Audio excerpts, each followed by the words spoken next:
நேசிக்கிற நல்ல பிதாவே, அருமையான வேத பகுதிக்காய் மனதாரதை நாங்கள் ஸ்தோத்திரிக்கிறோம். வேத பகுதியில் நாங்கள் சத்தியத்தை பார்க்க எங்கள் கண்களை திறந்திருக்கிறோம்.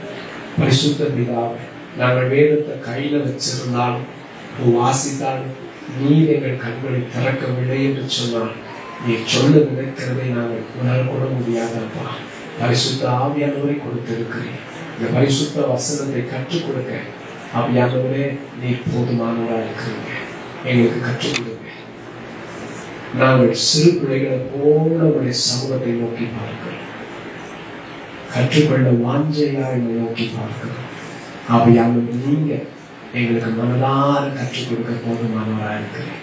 எங்க ஒவ்வொருவரும் கூட நீங்க சத்தியத்தை பேசுங்க. விடுவிக்கிற வேத வசனங்கள் எங்களுக்கு நேராய் கடந்து வரட்டும் என்று சொல்லி நாங்கள் செபிக்கிறோம். சத்தியத்தை அறிவீர்கள், சத்தியம் உங்களை விடுதலையாக்கும் என்கிற வசனம் இன்றைக்கும் எங்கள் மத்தியில் நிறைவேறட்டும் என்று சொல்லி செபிக்கிறோம். எங்கள் வாழ்க்கையில விடுவிக்கிற கர்த்தருடைய சத்தியம் அப்பா இன்றைக்கும் தொனிக்கட்டும் என்று சொல்லி நாங்கள் செபிக்கிறோம். மனுஷனுடைய வார்த்தை எங்களுக்கு எவ்வகையில் பிரயோஜனம் உண்டாகும்? அவைகள் ஒன்றும் பிரயோஜனம் அல்ல. ஆவியானவர் நீங்க பேசுங்க. எங்களை தரை மட்டுமாய் தாழ்த்துகிறோம். ஆத்துமாக்கள் எந்த மறு யோசனைகள் இல்லாமல், எந்த காரியங்களும் எங்கள் சிந்தனைகளை சிதறடியாமல், தகப்பனே தீர்க்கமாய் உள்ளத்தை திறந்தவர்களாய் உன்னதமான தேவன் என்னோடு கூட பேசட்டும் என்ற அந்த நிச்சயத்தோடு நாங்கள் ஒவ்வொருவரும் உம்முடைய வசனத்துக்காய் காத்திருக்கிற கிருபைகளை எங்களுக்கு தாங்க. பிசாசு யாருடைய மனதையும் இங்கும் மங்கும் அழமோத செய்யக்கூடாது. தேவையற்ற சிந்தனைகளை இருதயத்துக்குள் கொண்டு வரக்கூடாது. யாருக்கும் கனநித்திரை கொண்டு வரக்கூடாது. எல்லாரும் தாகத்தோடு வாஞ்சையோடு உடைய வார்த்தைக்காய் காத்திருக்கிற கிருபைகளை தார். சபைக்காய் நீர் பேசும். உமது அடியான்களாகி எங்களுக்காய் பேசும். ஒவ்வொருவருக்காய் பேசும். யாரும் வெறுமையாய் திரும்பக்கூடாது. எங்கள் வாயின் வார்த்தை, மனதின் யோசனை, இருதயத்தின் தியானமும் சேனைகளின் கர்த்தாவே உமக்கு பிரீத்தியா இருக்கட்டும். நாங்கள் தரை மட்டுமாய் தாழ்த்தப்பட வேண்டும்.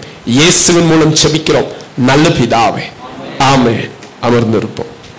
இரட்சகரும் மீட்பருமான ஆண்டவராகிய இயேசு கிறிஸ்துவின் நாமத்தினாலே உங்களை வாழ்த்துகிறேன். Greetings in the wonderful name of our Lord Jesus, who is our Redeemer and Savior. Hallelujah. கடந்த நாளிலே நாம் எஸ்தரின் புஸ்தகத்தின் ஒரு பகுதியை தியானிக்க பரிசுத்த ஆவியானவர் நமக்கு ஒத்தாசைகளை செய்தார். இந்த வாரம் நாம் யோபுவின் புஸ்தகத்தின் ஒரு பகுதியை தியானிக்க போகிறோம். நான் கிறிஸ்து இயேசுவுக்குள் விசுவாசிக்கிறேன். நீங்கள் எல்லோரும் கூட எல்லா பிரயாசங்களோடு அந்த புஸ்தகத்தை வாசித்திருப்பீர்கள். ஒரு சில காரியங்கள் கர்த்தர் உங்களோடு கூட பேசியிருக்கலாம். நீங்களும் கூட உங்கள் வாழ்க்கைக்கு அவைகளை பிரயோஜனப்படுத்தி கொண்டிருக்கலாம். எல்லாவற்றுக்காக நான் கர்த்தருடைய நாமத்தை மகிமைப்படுத்துகிறேன். இந்த நாளிலும் கூட நாம் கூடி வந்து தியானிக்கிற இந்த அருமையான வேலைக்காக நான் கர்த்தரை ஸ்தோத்திரிக்கிறேன். இன்றைக்கு நாம வாசித்த இந்த வேத பகுதியை, அதாவது யோபு புஸ்தகம் 42ஆம் அதிகாரம் வசனம் 1 தொடங்கி 6 வரைக்கும் வாசித்தோம். அவைகளை தான் தியானிக்க போகிறோம். இது கடைசி அதிகாரமாய் இருக்கிறதுனால இந்த புஸ்தகத்தோடைய கடைசி அதிகாரம் 42வது அதிகாரம். இது கடைசி அதிகாரத்திலிருந்து தியானம் இருக்கிறதுனாலும் அல்லது வழக்கம் தோறும் நாம ஒரு சின்ன அறிமுகத்தை கொடுத்து செய்தியை ஆரம்பிக்கிறதுனாலையும் எந்த காரணத்தை எடுத்துக்கிட்டாலும் சரி, வேகமாய் ஒரு அறிமுகத்தை கொடுத்து இந்த நாளுடைய தியான பகுதிக்கு நாம் கடந்து போவோம். யோபு புஸ்தகம் பழைய புஸ்தகம் என்று அநேகர் சொல்லுவாங்க. It is one of the oldest book in the world history. Oldest book.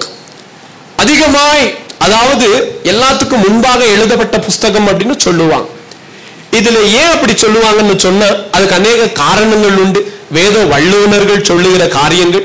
இருப்பினும் ஒரு காரியத்தை உங்களுடைய புரிந்து கொள்ளுதலுக்காக நான் சொல்லி கடந்து போக ஆசைப்படுகிறேன்.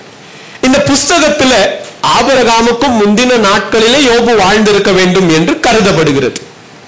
ஏன்னா இங்க ஆபிரகாம குறித்தோ, மோசையை குறித்தோ, சீனாய் மலையை குறித்தோ, அல்லது அங்க கர்த்தர் ஏற்படுத்தின உடன்படிக்கை குறித்தோ எதை குறித்தும் எழுதவில்லை. ஆனால் தேவனை குறித்து எழுதப்பட்டிருக்கு. சரி, எனவே இந்த புஸ்தகம் வேதாகமங்களிலே, அதாவது நம்முடைய கையில் கொடுக்கப்பட்ட இந்த 66 புஸ்தகத்துல பழைய புஸ்தகமாக கருதப்படும். இந்த யோபுவை குறித்து, இது புஸ்தகத்தை குறித்து, இந்த அதுல வாழ்ந்த மனிதன் யோபு, இந்த யோபுவை குறித்து நான் சொல்லுவதை விட வேகமாய் வசனங்கள் சொல்லுகிறதை நாம் கேட்கலாம். வாசிச்சிருவோம். 1 அதிகாரம் 1 வசனம். ஊத்ஸ் தேசத்திலே யோபு என்னும் பேர் கொண்ட ஒரு மனுஷன் இருந்தான். அந்த மனுஷன் கவனிங்க, உத்தமனும் சன்மார்கனும் தேவனுக்கு பயப்படுகிறவனும் பொல்லாப்புக்கு விலகுகிறவனுமான ஒரு யோபு என்கிற மனுஷன். அருமையான காரியம். அப்படிப்பட்ட ஒரு மனுஷன். 1 அதிகாரம் 8 வசனத்தை வாசிங்க. கர்த்தர் சாத்தானை நோக்கி, கவனம் வைத்தாயோ, பாருங்க, உத்தமனும் சன்மார்கனும் தேவனுக்கு பயந்து பொல்லாப்புக்கு விலகுகிறவனும். 2 அதிகாரம் 3 வசனத்தை வாசிக்கலாம். அப்பொழுது கர்த்தர் சாத்தானை நோக்கி, என் தாசனாகிய யோபுவின் மேல் கவனம் வைத்தாயா? உத்தமனும் சன்மார்கனும் தேவனுக்கு பயந்து பொல்லாப்புக்கு விலகுகிறவனுமாயிருக்கிற தேவ மனிதன். யோபுவை குறித்து அவ்வளவு மாத்திரம் அல்ல, யாக்கோபு சொல்லுகிறார், யோபு தன்னுடைய பொறுமைக்கு அனாதி பேர் கொண்டவன். வாசிக்கலாமா? எடுங்க பார்க்கலாம். கரெக்டா? யாக்கோபின் புஸ்தகம் 5 அதிகாரம் 11 வசனம். யாக்கோபின் புஸ்தகம் 5 அதிகாரம் 11 வசனம்.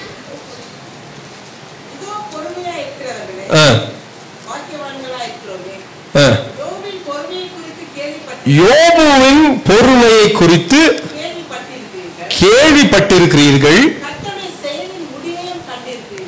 கர்த்தருடைய செயலின் முடிவையும் கண்டிருக்கிறீர்கள். யோபுவுடைய பொறுமை. இப்ப அங்க எத்தனை வாசிச்சீங்க? உத்தமனும் சன்மார்கனும் கர்த்தருக்கு பயப்படுகிறவன் பொல்லாப்புக்கு விலகுகிறவனும். அது மட்டும் அல்ல, யாக்கோபு சொல்றாரு அவர் நல்ல பொறுமைசாலி. அடுத்தது எசேக்கியேலின் புஸ்தகம் 14 அதிகாரம் 14 வசனத்தை வேகமாய் வாசி. அப்பொழுது நோவா, தானியேல், யோபு ஆகிய 3 புருஷர்களும் இருந்தாலும் அவர்கள் தங்கள் நீதியினால் தங்கள் ஆத்துமாக்களை காத்துக் கொள்வார்களே தவிர சொல்லுகிறார், வேற யாரையும் கிடையாது. இங்க கர்த்தர் யோபு குறித்து என்ன பேசுறாரு? நீதி. அவன் நீதியை நடப்பிக்கிறவன். இப்ப சொல்லுங்க, யோபு யாரு? யோபு புஸ்தகம் 1 அதிகாரம் 8 வசனம், 1 அதிகாரம் 1 வசனம், 2 அதிகாரம் 3 வசனம், யாக்கோபு 5:11, எசேக்கியேல் 14:14 வசனம் சொல்லுது. இதுதான் யோபு. புரியுதா உங்களுக்கு? கவனிங்க. இந்த யோபு, இந்த புஸ்தகங்கள் வெறும் யோபு ஆவிக்குரிய வாழ்க்கையில் மாத்திரம் அல்ல, யோபு புஸ்தகத்தை வாசித்த எல்லா தேவ பிள்ளைகளும் பார்த்து ஆச்சரியப்பட்டிருப்பீங்க, சிலர் பிரமித்திருப்பீங்க. அவன் நல்ல ஐஸ்வர்யவானும் கூட. அவனிடத்தில் எதற்கும் குறைவே இல்லை. 1000 ஒட்டகங்கள், கழுதைகள், ஆடுகள், மாடுகள், வேலைக்காரர்கள் எல்லாம் இருந்துச்சு. அது மட்டும் அல்ல, அடுத்தது வீட்டுக்குள்ள பாத்தீங்கன்னாலும் நல்ல பிள்ளைங்க, 7 குமாரர்கள், 3 குமாரத்தி மனைவியோடு கூட இருந்தாங்க. ரொம்ப சந்தோஷம். Everything was nice. கர்த்தரும் சாட்சி கொடுக்குறாங்க, வீட்டிலையும் ஆசீர்வாதமா இருக்காங்க, வெளியில பிசினஸ்லயும் ஆசீர்வாதமா இருக்காங்க. அவ்வளவு அருமையான மனிதன் இந்த யோபு. இந்த யோபுவை குறித்து ஒரு சின்ன காரியங்கள் எல்லாருக்கும் தெரியும். அப்படி இருந்த யோபு தான் என்ன ஆயிட்டாரு? எல்லாம் இழந்துட்டார். இது நமக்கு நல்லா தெரியும். யோபு சகலத்தையும் ஒரு நாளில இழந்து போயிட்டார். He just lost everything in a day. திடீர்னு ஒரு வேலைக்காரன் ஓடி வந்து சொல்றான், ஐயா எஜமானே, சொல்லுப்பா என்ன? சேவிங் இவர்கள் வந்து எல்லாத்தையும் பிடிச்சிட்டு போயிட்டாங்க, நமக்குன்னு சொந்தமானது எதுவும் இல்லை, நான் மட்டும்தான் மீதியா இருக்க, எல்லாத்தையும் கை கொண்டு போயிட்டான். ஐயோ. அடுத்தது எல்லாம் மாடுகளையும் கழுதைகளையும் கொண்டு போயிட்டான். ஐயா, அடுத்தது ஒருத்தன் வரான். அவன் செய்தி முடிப்பதுக்கு முன்பாக இன்னொருத்தன் வரான். வானத்திலிருந்து கர்த்தருடைய அக்கினி வந்து ஆடுகளையும் வேலை ஆட்களையும் சுட்டெரித்தது. என்ன என்ன அக்கினி வந்து என்ன சொல்றான் இவன்? கர்த்தருடைய அக்கினி. ஏன்னா அப்பதான் இவனுக்கு யார் மேல கோபம் உண்டோ, அதான் ஐடியா. சரி பாருங்க, அப்படி பாருங்க. மூணாவது அடுத்தது அப்படியே கல்தையர் வருவாங்க. அடுத்தது கடைசியா நாங்க அது பெருங்காற்று வீசி பிள்ளைகள் எல்லாரும் செத்து போவான்.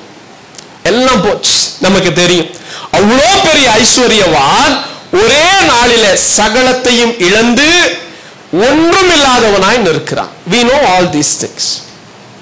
எல்லாம் போச்சு. பிள்ளைகள் இழந்தான், ஆடு மாடுகள் போச்சு, கழுதைகள் போச்சு, ஒட்டகங்கள் போச்சு, வேலைக்காரர்கள் செத்து போனாங்க. இவனுக்கு சொந்தமானது எல்லாம் போச்சு, எல்லாமே போச்சு. But you think that was the problem for Job? You think that was the problem? எல்லாம் இழந்துட்டாரு பாவங்க. யோபுக்கு அது பிரச்சனை கிடையாது. அதை தான் தியானிக்க போகிறோம் நாம. யோபுக்கு அது பிரச்சனை கிடையாது. கவனிங்களே, in a single day he lost all wealth, all children, all his servants, and if you watch closely he finally lost all his health too. But that was a problem. Was that a problem of Job? No. All these losses and Job's reaction to them is stated within chapter 1 and 2.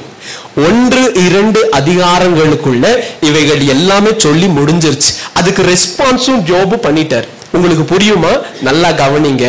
இவ்வளவு ஐஸ்வர்யவான் யோபு, அவ்வளவு உத்தமன் யோபு, அவ்வளவு பிள்ளைகள் கொண்ட யோபு எல்லாம் போயிடுச்சு ஒரே நாளில். 2 அதிகாரங்கள்ல முடிஞ்சிருக்க வேண்டிய புஸ்தகம் அது.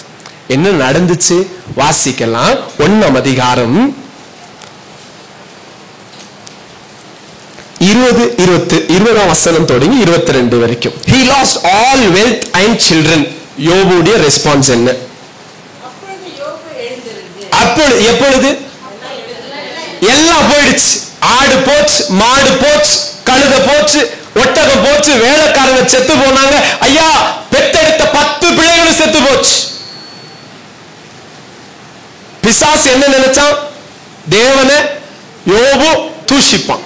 ஆனா என்ன நடந்துச்சு வாசிக்கலாம். 1 அதிகாரம் 20ஆம் வசனம் தொடங்கி. அப்பொழுது யோபு எழுந்திருந்து சாழ்வையை கிழித்து தலையை சிரைத்து தரையிலே விழுந்து, அது வரைக்கும் தெரியும், அது வரைக்கும் காமன். ஆனா என்ன பண்ணா? பணிந்து, அதாவது இங்கிலீஷ்ல என்ன எழுதி இருக்கு தெரியுமா? worshipped God. At all losses, Job knows that it is still okay. That is not my problem. And that is why he was able to worship God even in that situation. எல்லாம் இழந்துட்டான் ஐயா. எல்லாம் இழந்து சாழ்வை கிழித்து தலையை செரித்து அவன் தரையில விழுந்து கர்த்தரை பணிந்து கொண்டான். முடிஞ்சு போச்சு அங்கவே. அதுக்கு உண்டான ரெஸ்பான்ஸ் இதுதான் ஆண்டவரே. என்ன ரெஸ்பான்ஸ்? நிர்வாணியா பிறந்த, நிர்வாணியா செத்து போவேன். கர்த்தர் கொடுத்தார், கர்த்தர் எடுத்தார், கர்த்தருடைய நாமத்துக்கு ஸ்தோத்திரம். என் நாவினால் தூஷிக்கவில்லை, கர்த்தரை ஸ்தோத்தரிக்கிறேன். முடிஞ்சு போச்சு. அடுத்தது சாத்தான் கர்த்தருக்கு முன்னாடி நிக்கிறான். கர்த்தர் சொல்றாரு, கவனிச்சியா? முடிஞ்சு போச்சு. அந்த டாஸ்க் அங்கே முடிஞ்சு போச்சு. இப்ப சாத்தான் சொல்றான், அவனுடைய ஜீவனுக்கு விரோதமா எழும்புனா அப்போ முகத்தை பார்த்தவன் உம்மை மறுதளிப்பான், உம்மை சபிக்க தொடங்குவான். அப்படியா? சரி, அதையும் செய். என்ன ஆச்சு? அவனுடைய வாசிக்கலாம் இப்போ 2 அதிகாரம் 7ஆம் வசனம் தொடங்கி. அப்பொழுது சாத்தான் கர்த்தருடைய சன்னதியை விட்டு வந்து யோபுவின் உள்ளங்கால் தொடங்கி உச்சம் தலை மட்டும் கொடிய பருக்களால் அவனை வாதித்தான். அதுதான் பிசாசோடைய, நல்ல கவனிங்க, குரோதம். That is how he wants to torture every man and women on this earth. கர்த்தர் இல்ல அப்படின்னா நம்முடைய பாதுகாப்பு அப்படிதான். புரியுதா உங்களுக்கு? That he will not spare even one spot. He will not spare even one area of your life. He will not spare even one moment of joy. He will not. இடம் கொடுத்தா என்ன பண்ணுவான்?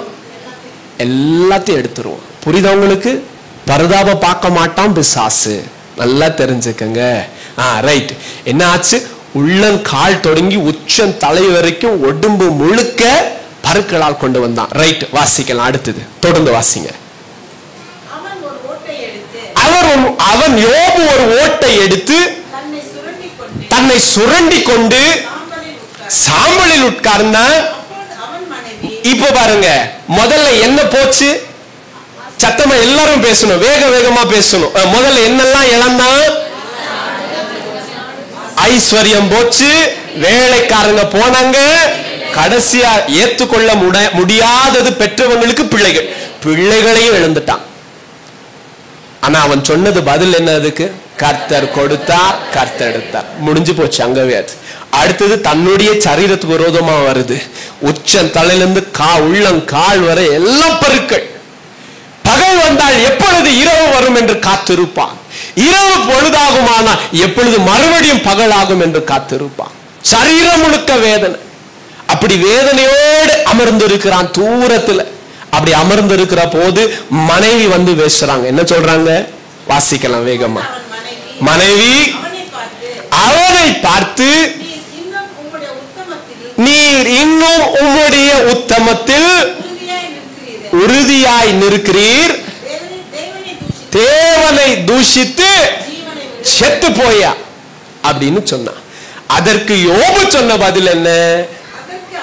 அதற்கு யோபு, பைத்தியக்காரி பேசுகிறது போல பேசுற,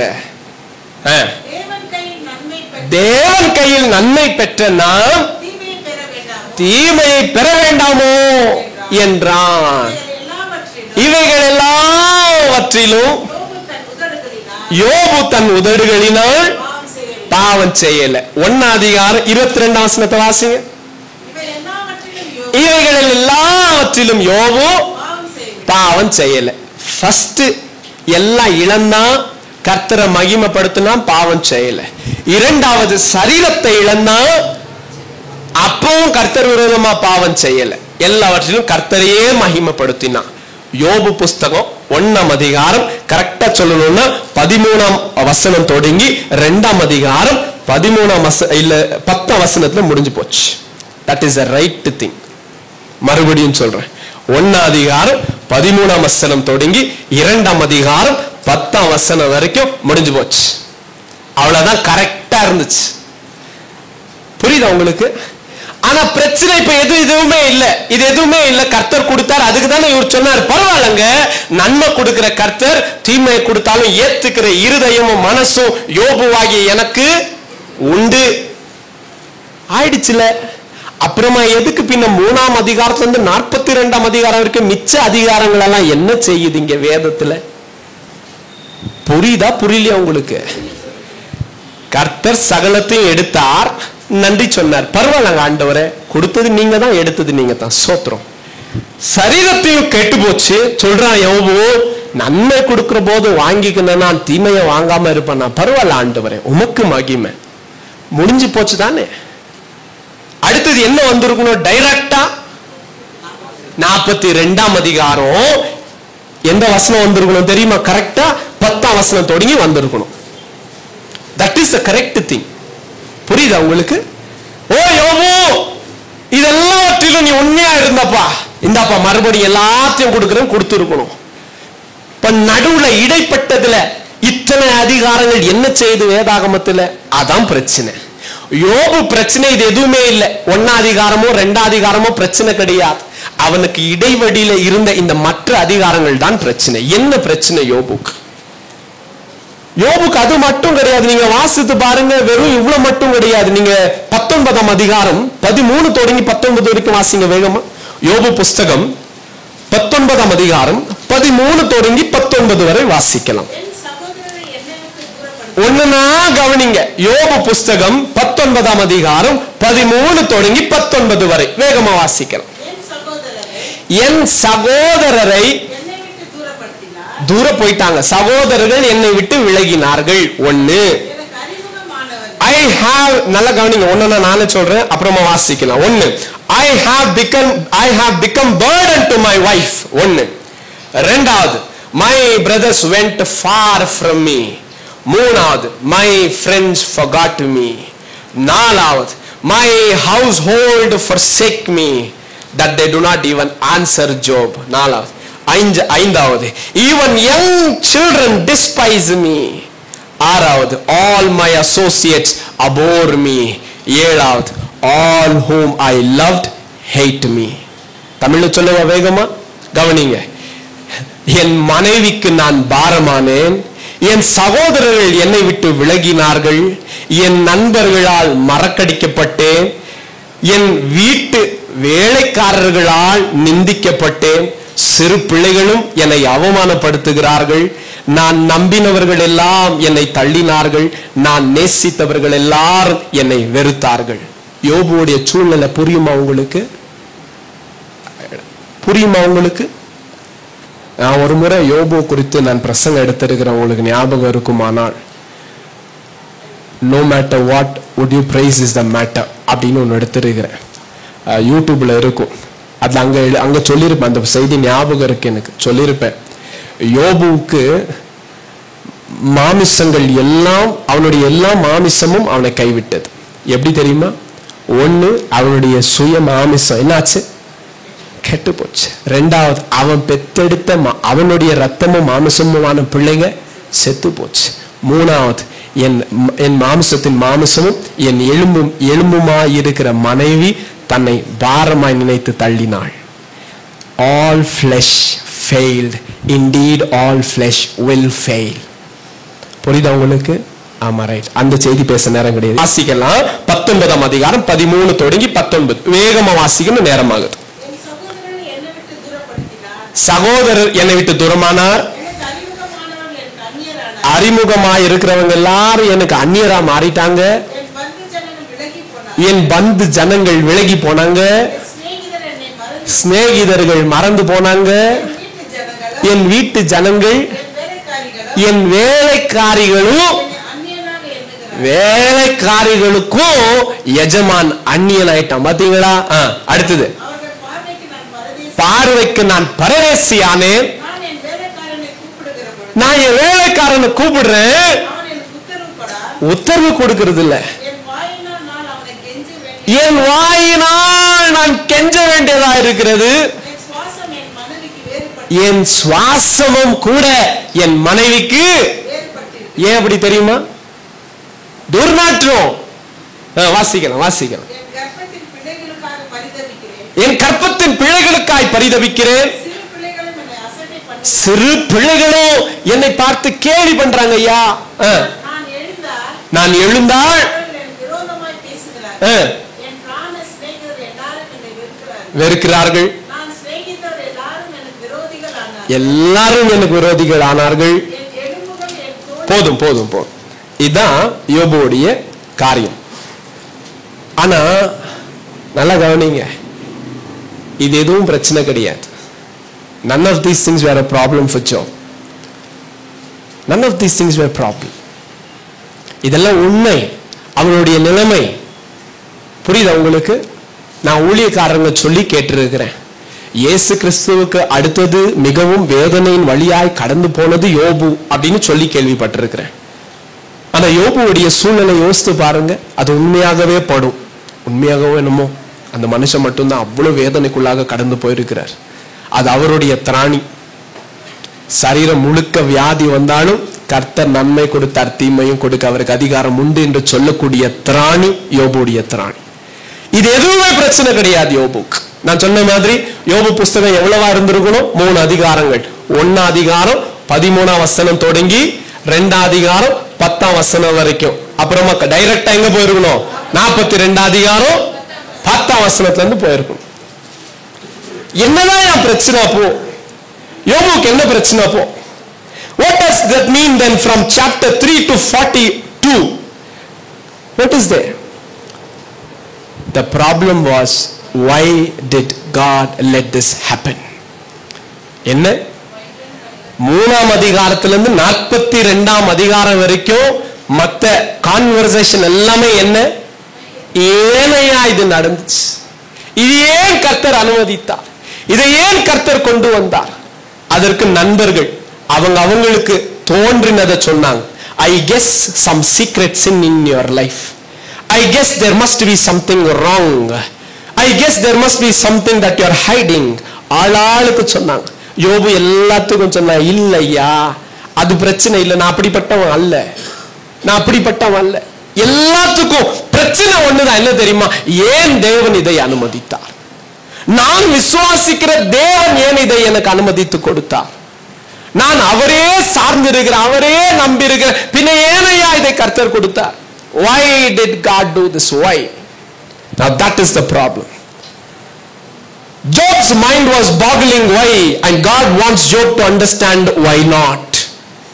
அவ்வளவுதான் செய்தி, அதான் செய்தி. மற்ற எல்லா அதிகாரங்களும் அதான் பேசும். இப்ப நம்ம அதை தான் சொல்ல போறோம். அப்ப இன்றைக்கு தலைப்பு என்ன தெரியுமா? இன்றைக்கு தலைப்பை சொல்லுவேன், ஆனால் உங்களுக்கு பிரயோஜனமா இருக்கும். Not why, but why not? Not why, but why not? தமிழ்ல சொல்லுங்க பிரதர். ஏன் அல்ல, ஏன் அல்லாமல். ஏன் அல்ல, ஏன் அல்லாமல்.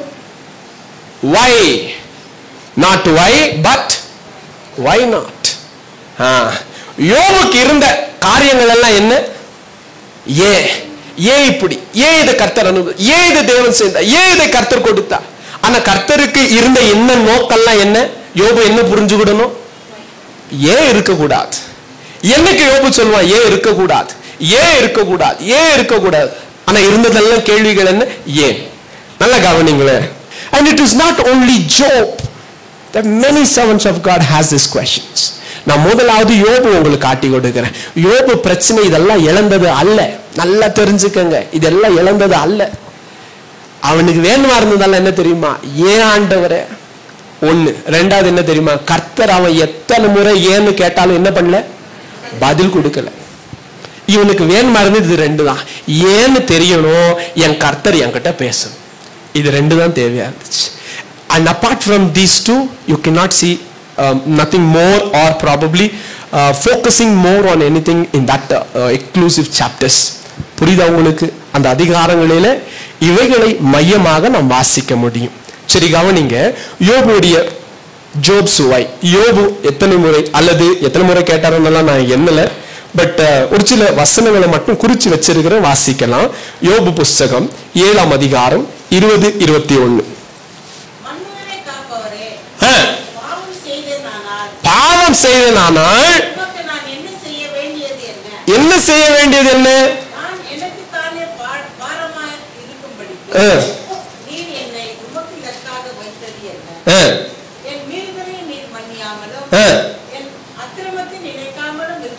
என்ன? 9ஆம் அதிகாரம் 29ஆம் வசனம். இருந்தால் என்ன?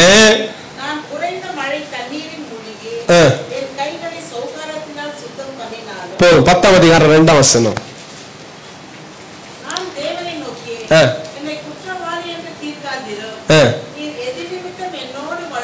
வழக்காடுகிறீர், தெரியப்படுத்தும். ஏன் ஆண்டவரே தெரியப்படுத்தும். 13ஆம் அதே 10ஆம் அதிகாரம் 18ஆம் வசனத்தை வாசிக்கலாம்.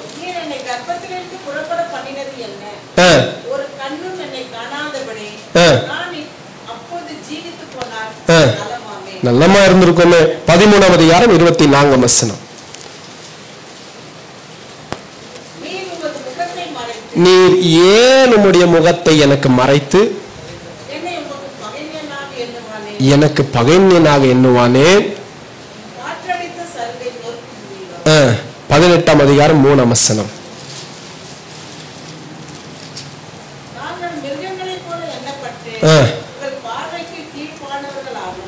Why are we regarded as beasts, as stupid in your eyes, Lord? Why, Lord? Why? 21ஆம் அதிகாரம் 7ஆம் வசனத்தை வாசிங்க. துன்மார்க்கம் ஜீவித்து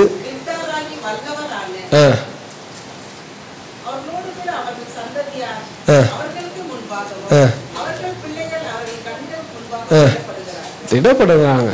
ஏன் ஆண்டவரே? துன்மார்க்கம் நல்லாதான் இருக்கிறான், இதெல்லாம் நல்லாதான் இருக்கு, அவன் சந்ததி நல்லா இருக்கு, எல்லாமே நல்லா இருக்கு ஆண்டவரே, ஏன்பா? ஏன் ஆண்டவரே? ஏன் ஆண்டவரே? ஏன் ஆண்டவரே? இப்படி யோபுவுக்கு என்ன இருந்துச்சு?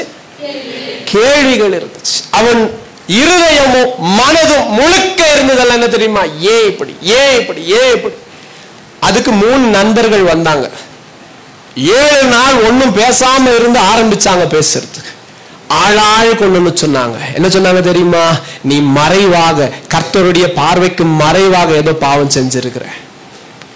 யாருக்குன்னு ஏன்னு தெரியாது, என்ன பண்ணணும் தெரியல அப்படின்னு சொன்னா 7 நாள் பேசாம இருந்த மாதிரி இன்னும் 2 நாள் பேசாம இருந்து ஜாம் பண்ணிட்டு போயிட்டு இருக்கணும். உங்களுக்கும் எனக்கும் ஒரு மனுஷன் ஒரு கஷ்டத்தின் வழியா கடந்து போறாங்க, ஒரு துக்கத்தின் வழியா கடந்து போறாங்க, என்னமோ தொடர்ச்சியா இழக்கிறாங்க, என்னமோ ஒண்ணும் இல்லாத அளவுக்கு வந்துட்டாங்க அப்படின்னு சொன்னா அவர்களை பார்த்து நாம ஒரு தீர்மானித்து அவர்களுக்கு பட்டம் சூட்டக்கூடாது. நமக்கு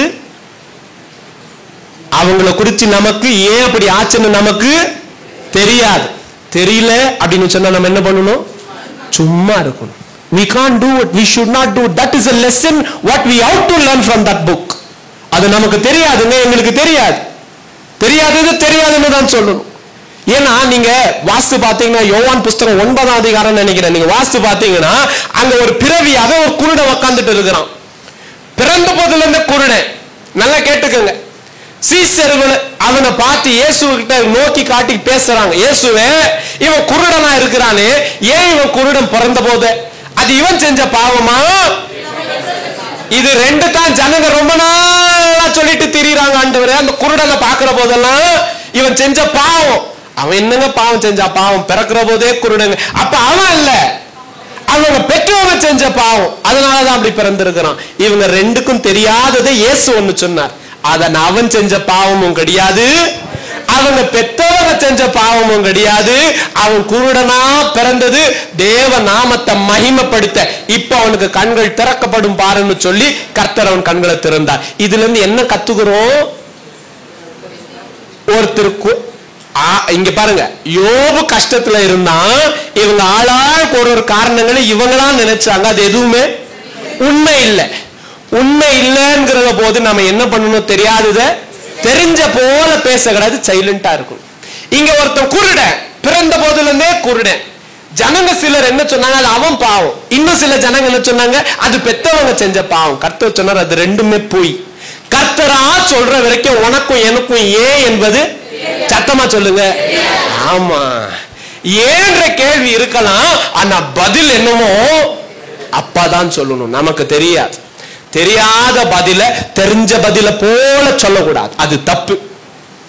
புரியுதா உங்களுக்கு? நல்ல கவனிங்க. அப்போ இவைகள் எல்லாவற்றையும் நாம் பார்க்கிறோம்.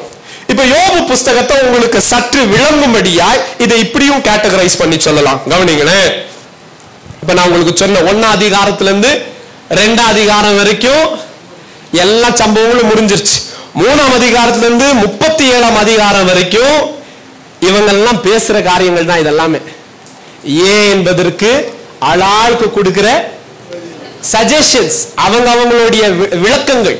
3ஆம் அதிகாரம் தொடங்கி 31 வரைக்கும் நீங்க வாஸ்து பாத்தீங்கன்னா இந்த காரியங்கள் நடக்கும். 32ல இருந்து 37 வரைக்கும் Elihu jumps with his thoughts, and then chapter 38 to 42 finally God speaks. நல்ல கவனிங்களேன். இந்த ஏன் ஆண்டவரே என்று யோபு மாத்திரம் அல்ல, வேதாகமத்தில் அநேக ஊழியர்களும் தீர்க்கதரிசிகளும் கேட்டிருக்காங்க. நம்ம வேகமா ஒண்ணு காட்டி கொடுத்துட்டு வேகமா கடந்து போறோம். முதலாவதாக Habakkuk asked why. Habakkuk chapter 1 verses 1 to 11. Asking God why is usual in believers' life. We see many servants of God asking God why. Number 1, Habakkuk asked why. வேதாகமத்திலும் கூட அநேக கர்த்தருடைய ஊழியக்காரர்களும் கர்த்தருடைய பிள்ளைகளும் நடக்கிற சம்பவங்களை பார்த்து ஏன் ஆண்டவரேன்னு கேட்டிருக்கிறாங்க. அதுல 1 ஆபக்குக் கேட்டிருக்காரு. 1 அதிகாரம் வசனம் 1 தொடங்கி 11 வரைக்கும் வேகமா வாசிங்க பார்க்கலாம். வசனம் 1 தொடங்கி 11 வரை.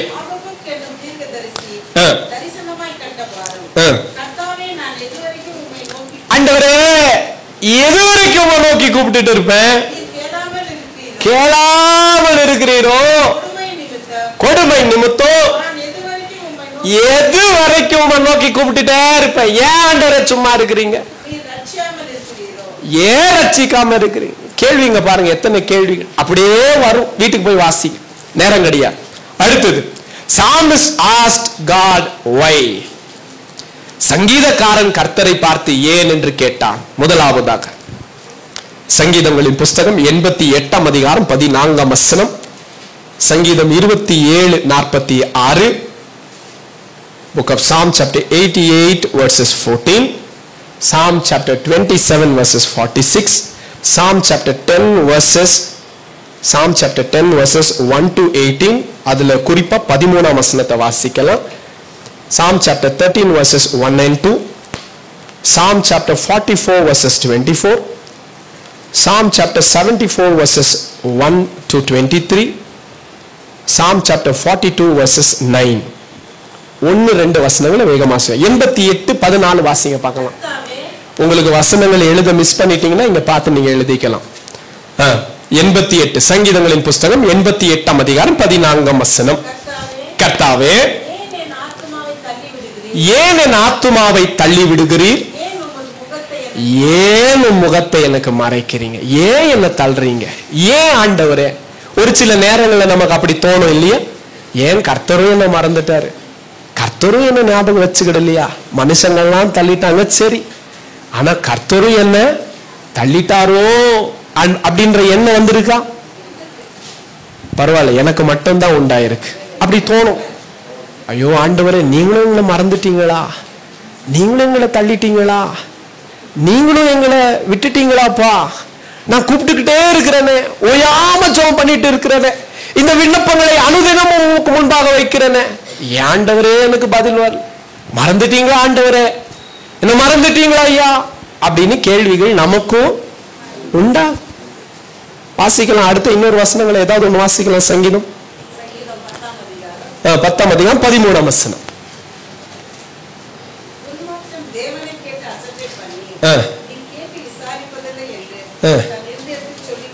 கர்த்தர் அதெல்லாம் ஒன்னும் கேட்க மாட்டார், ஒன்னும் பிரச்சனை இல்லை அப்படின்னு அவன் நினைச்சுக்கிற. ஆண்டவரே நீர் ஏன் கேட்பதில்லை? ஆபக்குக்கு என்ன சொன்னாரு? எதுக்கு ஆண்டவரே? துன்மார்க்கத்துல நல்லா இருக்கிறான், நீதிமான் கஷ்டப்படுறான், எது வரைக்கும் பார்த்துட்டு சும்மா இருப்பீங்க? ஏன் ஆண்டவரே மௌனமா இருக்கிறீங்க? இங்க சங்கீதக்காரன் என்ன கேட்கிறாரு? வாசிக்கலாம், தொடர்ந்து அடுத்த ஒரு வசனத்தை வாசிக்கலாம். 10 அதிகாரம் 1 வசனம். கர்த்தாவே, ஏன் ஆண்டவரே தூரத்துல இருக்கிறீங்க? ஆபத்து நேரிடுகிறதே சமயங்களில் நீர் ஏன் மறைந்திருக்கிறீர்? ஏன் ஆண்டவரே மறைஞ்சிருக்கிறீங்க? ஏன் ஆண்டவரே தூரமா இருக்கிறீங்க? ஏன் ஆண்டவரே விண்ணப்பத்துக்கு பதில் கொடுக்கறதில்ல? See, we all have why. அப்பா அடி பரவாயில்லப்பா, அப்ப நாங்க கேட்டது எப்படி தோணுது? பரவாயில்லப்பா, அப்ப நாங்க கேட்டது தப்பில்லை. ஆபகுக்கே கேட்டாராம், சங்கீதக்காரர் கேட்டிருக்கிறார், எரேமியாவும் கேட்டிருக்கிறார். எரேமியா 12 அதிகாரம் 1 வசனத்தை வாசிங்க. 3வது எரேமியா. Jeremiah asked God why. 12 அதிகாரம் 1 வசனம். எரேமியா புஸ்தகம் 12 அதிகாரம் 1 வசனம்.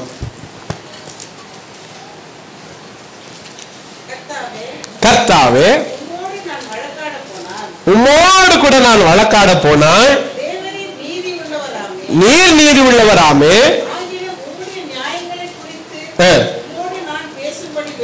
பேசும்படி கேட்கிறேன்.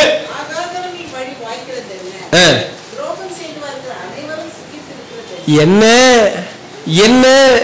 Why has the way of the wicked prospered? Why are all those who deal in treachery are at ease?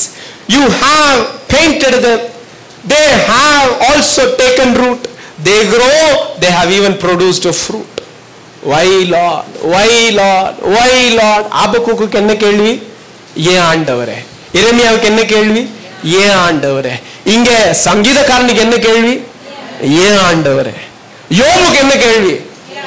உங்களுக்கு என்ன கேள்வி? அடே அப்பா, எல்லாருக்கும் ஏன் ஆண்டவரே, ஏன் ஆண்டவரே இது இப்படி இருக்கு, ஏன் ஆண்டவரே அது அப்படி இருக்கு. எல்லாத்துக்கும் கர்த்தர்கிட்ட கேட்க கூடாது, கரெக்டா கவனமா பார்க்கணும் இல்லையா? ஆமா, நல்லா கவனிங்க. இப்ப ஏன் அப்படி அப்படின்னு சொன்னா, இது அங்க மட்டும் அல்ல, இன்னொன்னு ஆச்சரியமானது ஒண்ணு சொல்லி காட்டுற பாருங்களேன். ஆண்டவராகிய இயேசு கிறிஸ்துவும் கூட சிலுவையில் இருந்த போது என்ன சொன்னாரு? ஏன் ஆண்டவரே என்னை கைவிட்டி? Why have you forsaken me? இயேசுவுக்கு தெரியாதா? கெத்செமனே தோட்டத்துல ஜெபம் பண்ணாரு. என்னன்னு ஜெபம் பண்ணாரு? என் சித்தம் அல்ல, உங்க சித்தம் ஆகட்டும். இதற்காகவே வந்தேன், மனுஷகுமாரன் காட்டி கொடுக்கும் வேளை வந்தாயிற்று, இதோ சிலுவைக்கு நேராய் கடந்து போகிறேன். எந்திரிச்சுக்கங்க சீஷர்களை, வாங்க போவோம். See that? He knows. But still, why did Jesus say, why God, my God, my God, why have you forsaken? ஏன் என்னை கைவிட்டீர் ஆண்டவர்? ஏன் ஆண்டவரே? ஏன்? That shows the absolute humanity of Jesus. ஆண்டவராகிய இயேசு கிறிஸ்து பூரணமாய் நம்மை போல மனிதர் என்பதற்கு அதுவும் ஒரு அடையாளமே. புரியுதா உங்களுக்கு? இல்ல பிரதர், நீங்க சொன்னீங்களே கடந்த நாட்களிலே அது பாவம், நம்முடைய பாவத்தை அவர் சுமந்தபடியினால் அவர் பாவமானார், கர்த்தருடைய பிரசன்னம் அவரை விட்டு விலகினது. அதனால, ஆமா அதனாலதான். அது அவருக்கு முன்னாடியே தெரியாதா? பாவம் நம்மேல் வருமானால் பிதாவுடைய பிரசன்னம் நம்மை விட்டு விலகும் என்பது தெரியுமா தெரியாதா? தெரியும். தெரிஞ்சும் தான் தைரியமா சிலுவைக்கு போனார். கர்த்தருடைய பிரசன்னம் முதல் தடவையாக பிரிந்து போகிற போது, கர்த்தருடைய பிரசன்னம் தன்மேல் இல்லாததை உணர்கிற போது ஒரு மனுஷனுடைய இருதயம் என்னதான் சொல்லும் தெரியுமா?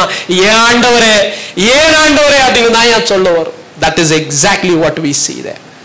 அப்படி இருக்கிற போது நம்முடைய இருதயங்களில் இருக்கிற கேள்விகள், ஏன் ஆண்டவரே, ஏன் ஆண்டவரே, why Lord? And you know what? Why do we ask God why? Why do we ask God why? ஏன் கர்த்தரை பார்த்து ஏன் ஆண்டவரேன்னு கேட்கிறோம்? தேவ பிள்ளைகள் எல்லாரும் கேட்டுக்கங்க. நாம ஏன் கர்த்தரை பார்த்து ஏன் ஆண்டவரே இப்படி நடக்குதுன்னு கேட்கிறோம் தெரியுமா? கர்த்தர் பொல்லாதவரானால், கர்த்தர் தீங்கு நினைக்கிறவரானால் அவர் நமக்கு உபத்திரவத்தை தவிர வேற என்னத்தை கொடுக்க முடியும்? ஆனால் அவர் அப்படிப்பட்டவர் அல்ல என்பதை நம்புகிறதுனாலதான் நாம கர்த்தரிடத்துல போய் ஏன் ஆண்டவரேன்னு கேட்கிறோம். ரெண்டாவது, ஏன் கர்த்தரை பார்த்து ஏன்னு கேட்கிறோம் தெரியுமா? அவர் ஒருவேளை நமக்கு உதவி செய்ய வல்லவராய் இல்லாதது இருந்தால் அவர் நம்மோட கூட சேர்ந்து நம்முடைய துக்கத்துல துக்கப்படலாம். புரியுதா உங்களுக்கு? If God is weak, he can just sympathize with us. But he is more than that, and that is why we ask God, why aren't you helping me? And if God is wicked and evil, of course he will plan harm to us. But why do we go and say, why God? Because he is good. He is almighty. He is good. தேவன் உண்மை உள்ளவரும் வல்லமை உள்ளவரும் தேவன் நல்லவர் என்று நம்புறதுனாலதான் நாம போய் கர்த்தர்ட்ட என்ன சொல்றோம் தெரியுமா?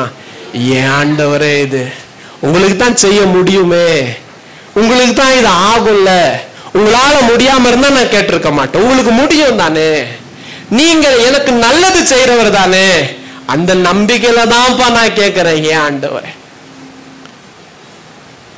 எனக்கு இந்த அப்படின்னு கேட்கிற ஏக்கு நான் வரல. நான் வருது எந்த ஏன் தெரியுமா? இந்த ஏன் தான். புரியுதா உங்களுக்கு? ஆமா, நல்ல கவனிங்க. And when we ask God why Lord, that itself shows that we believe in God, we trust in God. ஆண்டவரே நாம நம்புறோம். அதனாலதான் உங்ககிட்ட கேட்கிறேன், ஏன் ஆண்டவரே இது நடந்துச்சு, ஏன் ஆண்டவரே இது வந்துச்சு, ஏன் ஆண்டவர் சரி ரைட்டு. ஆனா இதை மாத்திரமே பற்றி கொண்டு அங்கவே நின்ற கூடாது. அதான் கேள்விய.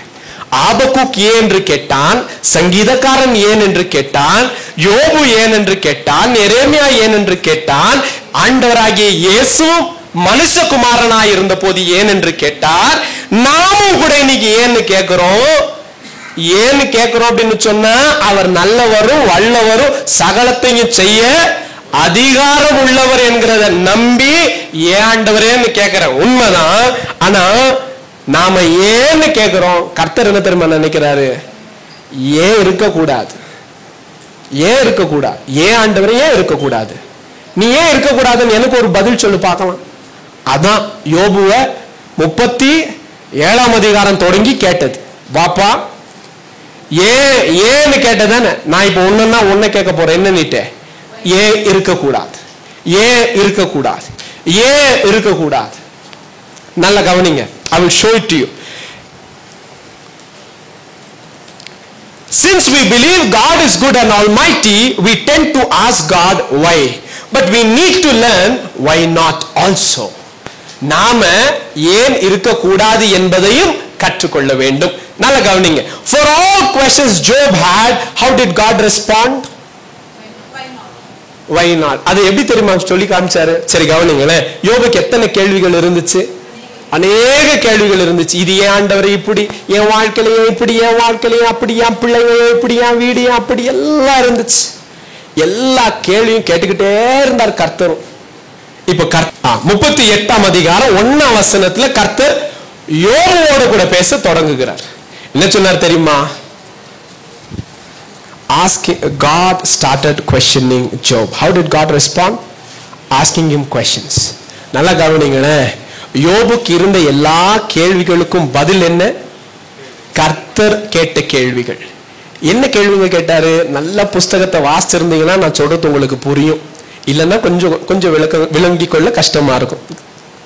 கவனிங்களேன். Asking him questions that could make Job realize that God is awesome in all powers and that he can do anything, he could never do evil. சரி, நல்லா கவனிங்க, புரியுற மாதிரி சொல்லிடுறேன். யோபுக்கு அநேக கேள்விகள் இருந்துச்சு. ஏன் என் வாழ்க்கையில கர்த்தர் இவைகள் எல்லாம் அனுமதித்தார் என்று. இந்த கேள்விகளுக்கு கர்த்தர் பதில் எப்படி தெரியுமா கொடுத்தாரு?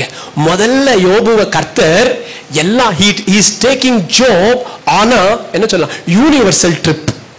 ஒரு யூனிவர்சல் ட்ரிப்பை காட்டுறாரு. என்னெல்லாம் காட்டுறாரு? சூரியனை பார்த்திருக்கியா? இந்த பூமிக்கு அஸ்திபாரத்தை போடுற போது நீ எங்கப்பா இருந்த? இந்த பூமி எப்படி பூச்சக்கரம், அதாவது இந்த பூமி எப்படி திரும்புது தெரியுமா? என்ன ஸ்பீட்ல திரும்புது தெரியுமா? அதுக்கு அஸ்திபாரம் இருக்கு தெரியுமா உனக்கு? நான் அதுக்கு அஸ்திபாரத்தை போட்டப்ப நீ எங்க இருந்த? நட்சத்திரங்கள் என்னன்னு தெரியுமா? சைலண்டா இருக்கிறார் யோபு. சரி, ரைட். நான் கேட்ட கேள்விக்கும் இவர் சொல்ற கேள்விக்கும் என்ன பதில், என்ன சம்பந்தம் என்ன? சரி, உங்களுக்கு புரியுற மாதிரி சொல்லட்டுமா? தேவன் என்ன பதில் சொல்லியிருக்கணும் தெரியுமா? நல்லா கேளுங்க. என்ன பதில் சொல்லியிருக்கணும்? யோபு, எல்லாத்துக்கும் ஒரு காரணம் இருக்கு, நான் உங்ககிட்ட சொல்றேன் கேளுன்னு. நம்பர் 1, நம்பர் 2, நம்பர் 3 சொல்லியிருக்கணும்.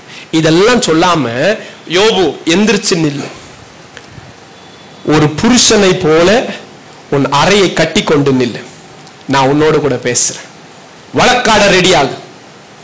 இப்ப சொல்லி யோபு, இந்த இந்த பூச்சக்கரத்துக்கு நான் அஸ்திவாரம் போட்ட போது நீ எங்க இருந்த? இதெல்லாம் முடிஞ்சிருச்சு. அடுத்தது காட்டுக்கு கூட்டு போறாரு அவனைய. நெக்ஸ்ட் ட்ரிப் என்ன? Safari ride. அடுத்தது என்னது? காட்டு மிருகங்களை குறித்து எல்லாம் கேட்பார். சிங்கத்துக்கு யார் சாப்பாடு போடுறா? அது குட்டிங்க பசிக்கு அழுகிற போது அதுக்கு யார் உணவு கொடுக்கிறா? அடைக்கலான் குருவிகள் தொடங்கி காட்டுல இருக்கிற ராஜா என்று சொல்லப்படுகிற சிங்கம் வரைக்கும் எல்லாத்தையும் காட்டி கேட்பார். எதுக்கு இதெல்லாம் காட்டி கேட்கிறார் கர்த்தர்? முதல்ல படைப்புகளை காட்டி பிரமிக்க வைத்தார். காட்டுகள் இருக்கிற மிருக ஜீவன்களுக்கும் உணவு கொடுக்கிறது யாருன்னு சொல்லி என்னத்தை காட்டி கொடுக்க நினைக்கிறார் யோபுக்கு? I am always there. I am there. You don't worry. I am there. I am all powerful. Universe காட்டுறாரு.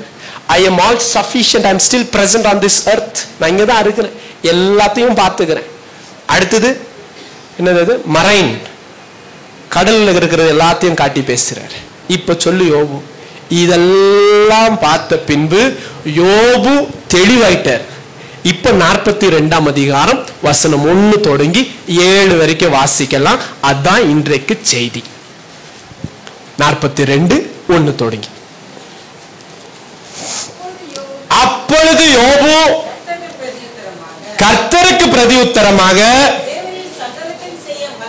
தேவரே இந்த உலகத்தை மாத்திரமல்ல அண்ட சராசங்களையும் ஆளுகை பண்ண, காட்டு மிருக ஜீவன்களையும் போஷிக்க, கடல் மச்சங்களையும் அதில் உள்ள எல்லா மிருக ஜீவன்களின் மேலும் அதிகாரம் கொண்டு வானத்திற்கும் பூமிக்கும் ஆளுகை பண்ணுகிற ராஜா நீர், உமக்கு மறைவானது ஒன்றுமே இல்லப்பா, நீர் சகலத்தையும் செய்ய வல்லவர்.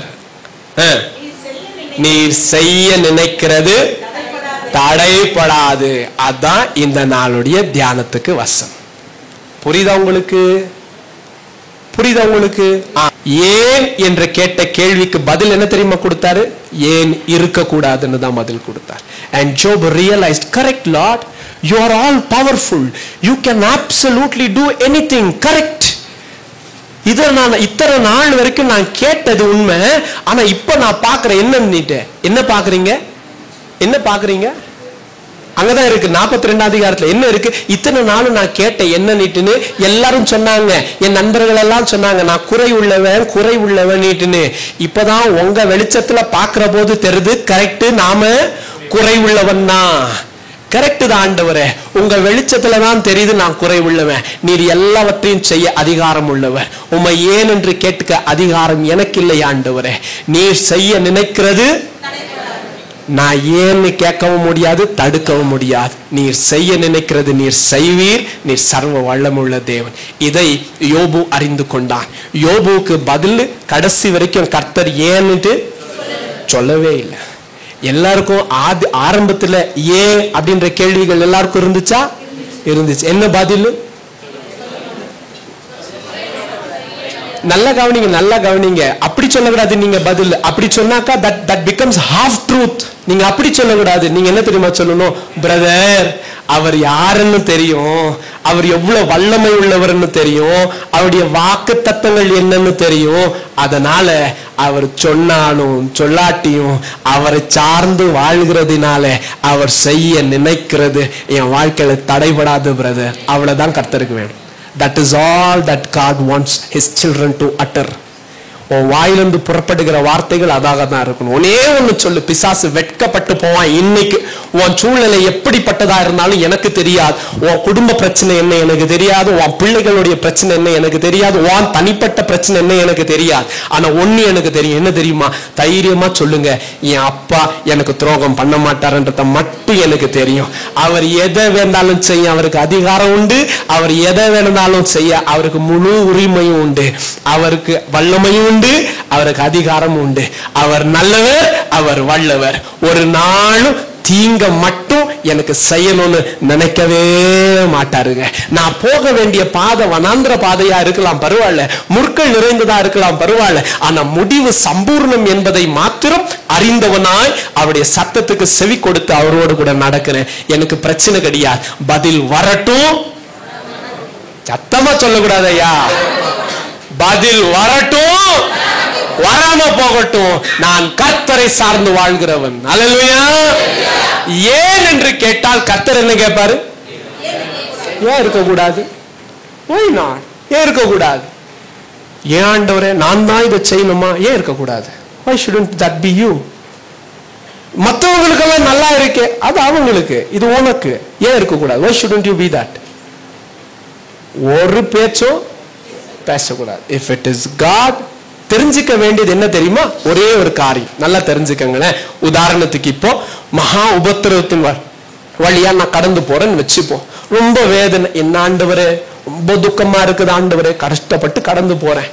இந்த கடந்து போற நான் எப்பவுமே சொல்லுவேன், பார்த்துருக்கிறீங்களா?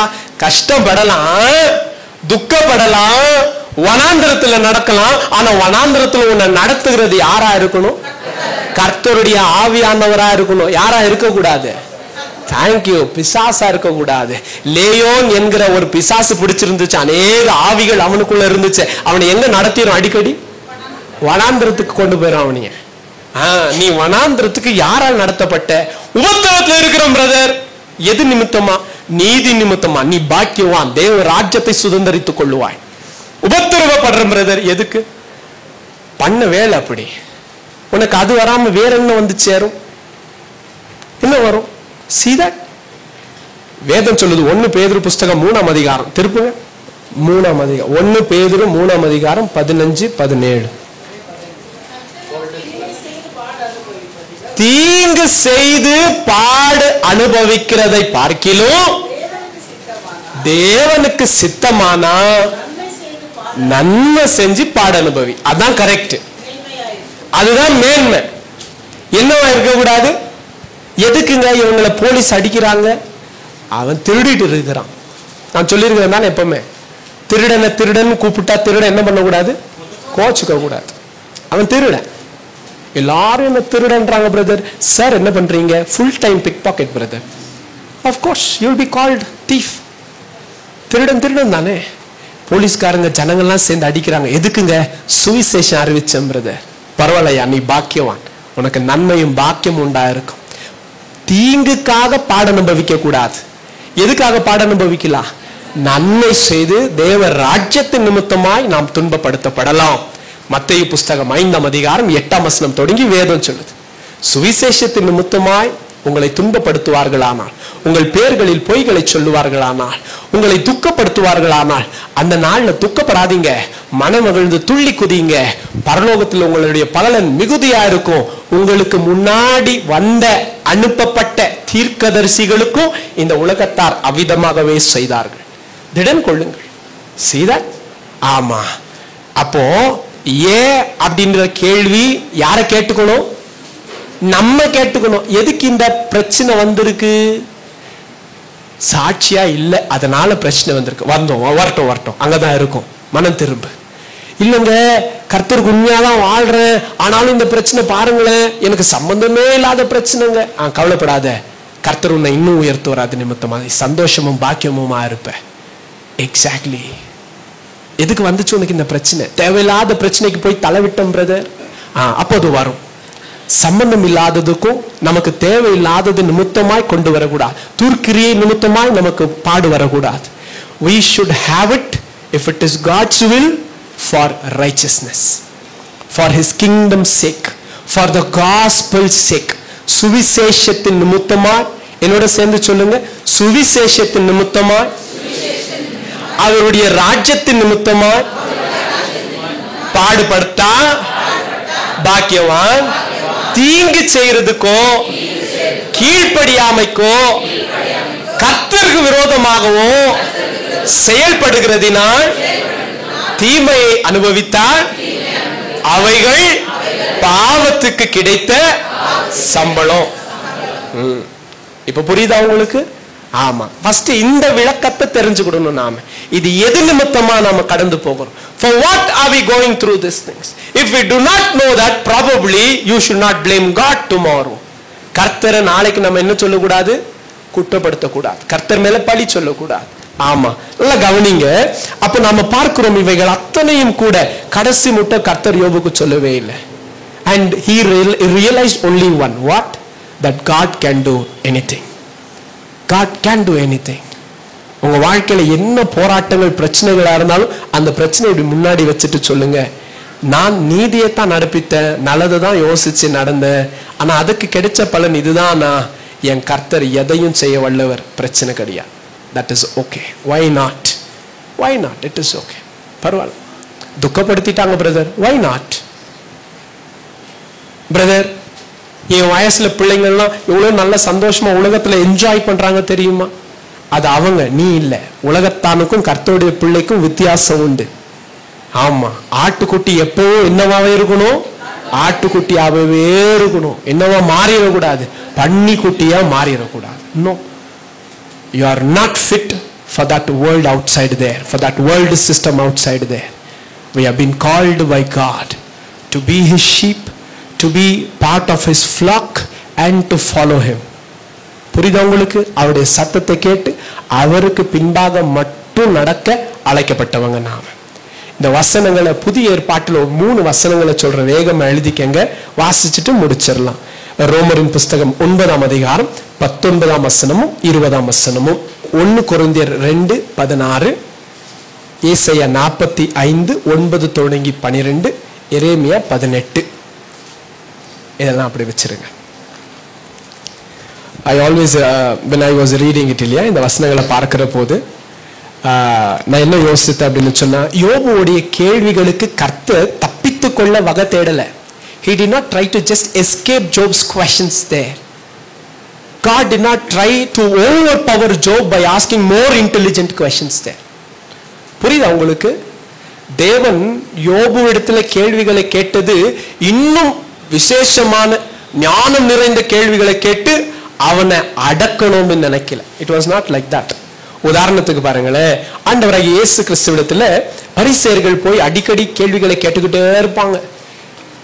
ஏன் கை கழுவிட்டு சாப்பிடத்துல உங்க சீசருங்க, ஏன் உங்க சீசருங்க உபவாசிக்கிறதுல, ஏன் உங்க சீசருங்க இப்படி பண்றாங்க, ஏன் இதை செய்றீங்க, ஏன் அதை செய்றீங்கன்னு கேள்வி மேல கேள்வி கேட்டுக்கிட்டே இருந்தார்.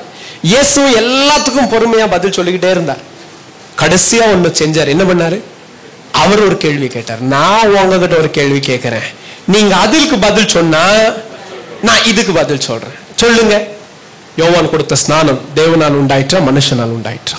இவன் போய் யோசிக்கிறான், தேவனால் உண்டாயிட்டுன்னா ஏன் நீ விசுவாசிக்கலன்னு கேட்பாரு. மனுஷனால் உண்டாயிட்டுன்னா இந்த ஜனங்கள்லாம் கல்லெறிஞ்சு கொண்டுருவாங்க. ஏன்னா அவன் தீர்க்கதரிசின்னு எல்லாருக்கும் தெரியும். என்ன செய்யறது தெரியலன்னு சொல்லிடுவோம். வா தெரியல. தேவன் என்ன தெரியுமா சொன்னார்? ஏசு என்ன சொன்னார்? நானும் சொல்ல மாட்டேன் கிளம்புனார். அப்படி தேவனாகிய கர்த்தர் யோபு இடத்துல தப்பித்துக் கொள்ளவோ அல்ல அவனுக்கு புத்திக்கு எட்டாத கேள்விகளை கேட்டோ அல்லது அவன் அறியாதவைகளை பேசி தப்பித்துக் கொள்ள நினைக்கல தேவன். God wanted Job to understand what his Redeemer is capable of. புரியுதா உங்களுக்கு?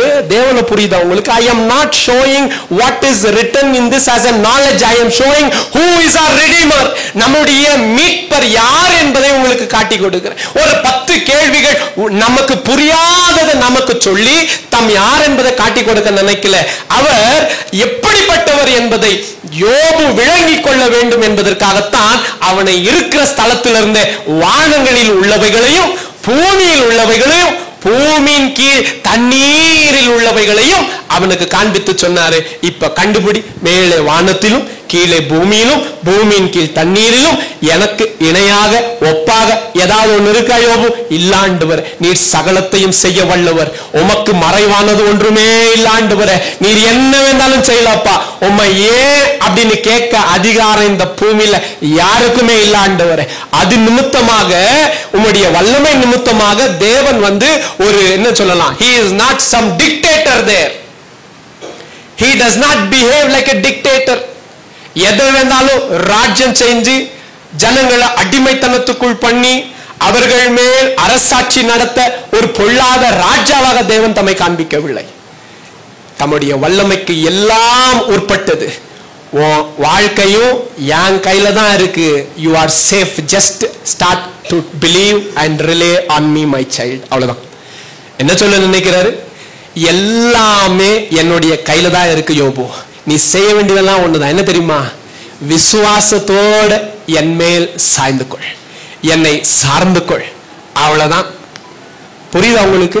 இது ஏன் அப்படி, அது ஏன் இப்படி, இது எங்க அது ஏன் இப்படி ஆச்சு, இன்னைக்கு ஏன் கர்த்தர் அப்படி செஞ்சார், அன்னைக்கு எனக்கு அதெல்லாம் தெரியாதுங்க. எனக்கு ஒண்ணு தெரியும். என்ன? அவர் எதை வேண்டாலும் செய்ய வல்லமை உள்ளவர். ஆனா ஒண்ணு தெரியும், தீமை செய்ய மாட்டார்.